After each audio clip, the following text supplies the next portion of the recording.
Hello दोस्तों। आज की कहानी थोड़ी डरावनी होने वाली है, तो चलिए हम सब मिलके इस कहानी को सुनते हैं। एक सोलापुर नाम का गांव था। उस गांव में लोग खुशी से अपना जीवन बिताते थे, पर जहाँ पे वो गांव खत्म होती थी वहाँ पे एक पुरानी हवेली थी। वो हवेली दिखने में काफी डरावनी थी और दोस्तों, उस हवेली को देखने से ही मानो एक डर, अकेलापन और दुख का अनुभव होता था।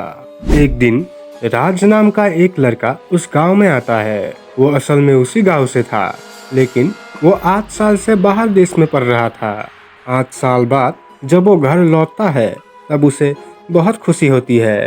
वो अपने लोगों से मिलता है, सबका हालचाल पूछता है और इतने सालों बाद वो घर का खाना खा के बहुत खुश होता है और रात को सबसे बात करके सो जाता है। पर आधी रात को ही एक आवाज से उसकी नींद टूट जाती है। वो सोच ही रहा होता है कि आवाज कहाँ से आई, पर उसी समय एक और वैसी ही आवाज उसके कानों में पड़ती है। वो ध्यान से सुनता है तो उसे ये समझ आता है कि कोई दूर से रो रहा है। वो लैंप लेके दरवाजे के पास आता है और चारों तरफ देखने लगता है, पर अब वो आवाज उसे सुनाई नहीं देती। अगले दिन जब वो अपने घर वालों से इस बारे में पूछता है तो घर के सारे लोग उस बात को सुनने को तैयार ही नहीं होते। राज को कोई उपाय नहीं सूझता तो वो अपने रमन नाम के एक दोस्त से पूछता है। तब वो बताता है कि हर रात इस गांव में ऐसी आवाजें आती ही रहती है और लोग डर के मारे रात को बाहर नहीं निकलते।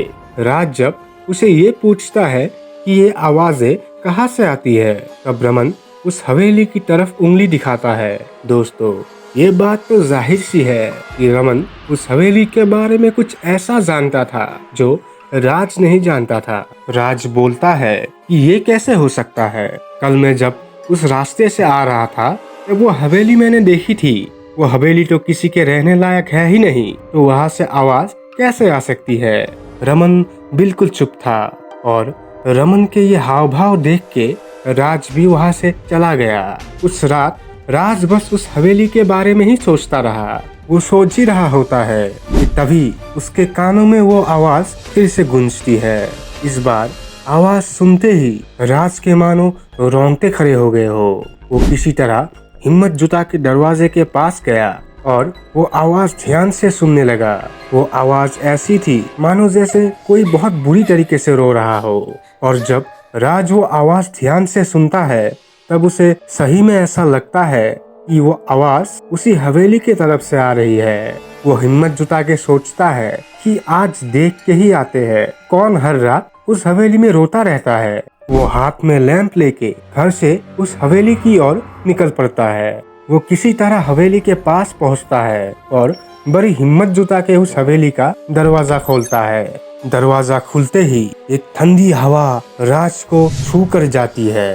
राज डर से कांपने लगता है, लेकिन फिर भी वो अंदर जाना चाहता था, मानो उसे वो हवेली अपनी तरफ खींच रही हो।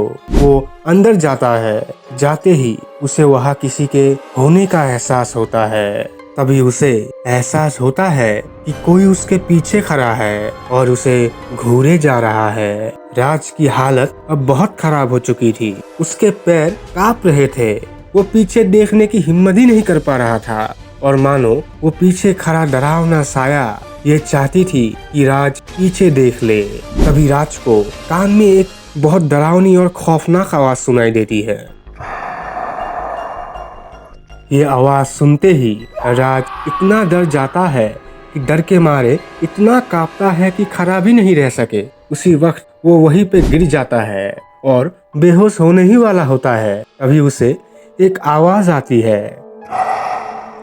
मैं तुम्हारा पीछा कभी नहीं छोड़ूंगी। ये आवाज सुनने के साथ ही वो बेहोश हो जाता है। पर उसे जब होश आता है तो वो खुद को अपने ही घर में अपने ही बिस्तर में पाता है। तब उसे एहसास होता है कि वो बस एक सपना देख रहा था। राज को अब बहुत हल्का और सुकून महसूस होता है। इसी बात की वो खुशी मना ही रहा होता है, पर तभी कुछ ऐसा होता है जिससे राज की पूरी दुनिया हिलने वाली थी।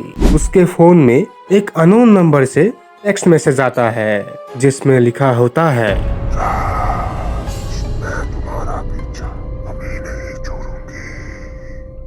अगर आपको ऐसी कहानी सुनने में मजा आता है तो इस वीडियो को लाइक, शेयर और इस चैनल को सब्सक्राइब कीजिए। मैं मिलता हूँ आपको अगले वीडियो में, तब तक के लिए धन्यवाद। जय हिंद।